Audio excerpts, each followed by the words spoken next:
most accurate. Now your TV5 First Alert forecast. Good afternoon. I'm First Alert Meteorologist Diane Phillips. We've had our First Alert weather days intact here for the frigid weather, but we are going to find some improvements as we work throughout the remainder of our Wednesday. We do have feels-like temperatures that are still going to be nearly 10 degrees below zero, but as we go into this evening, right around dinner time, though we are still in the negatives, at least we're getting close towards zero. We could still, though, have some of us that'll be around 5 to 7 degrees into the negative. But overnight temperatures are going to be rising, which is kind of the opposite of what typically happens, but we will have temperatures out the door tomorrow morning that are going to be into the single digits. This is still not going to be warm outside. It is still going to feel pretty cold outside, but this is not going to be as frigid as the weather the last couple of days. So as we're headed back to work and school, make sure you do have those coats, gloves, hats, and even make sure you have those fuzzy socks on.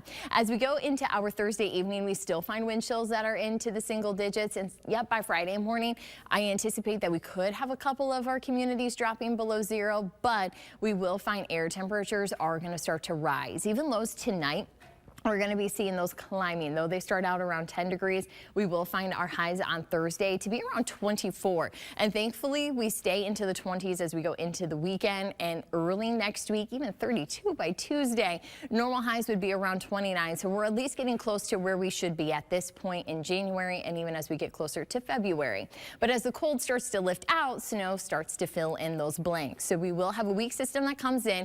It is going to try to funnel in some moisture shortly after the evening commute. So I'm not anticipating road impacts to get you home, but overnight we will start to have that moisture coming in towards the thumb, and then as that scattered snowfall is here overnight, we still anticipate some slippery roadways for the Thursday morning commute. So make sure you leave an extra time to get you to your destination safely.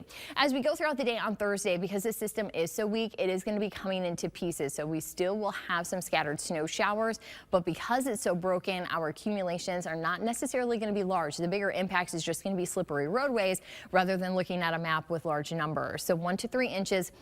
Very similar to some of the ranges we've had from previous systems. We will have that 1 to 3 here into the thumb, coming in across Lapeer, Flint, Owasso, cutting up through Saginaw County, and then here in southeastern Bay County. Then we have up to an inch here from Elma up towards Houghton Lake into Oscoda, and then also including Standish and Midland. In the next 7 days, we are looking forward to getting those temperatures into the 20s, at least a little more seasonal, but then we do have those snow showers for Thursday.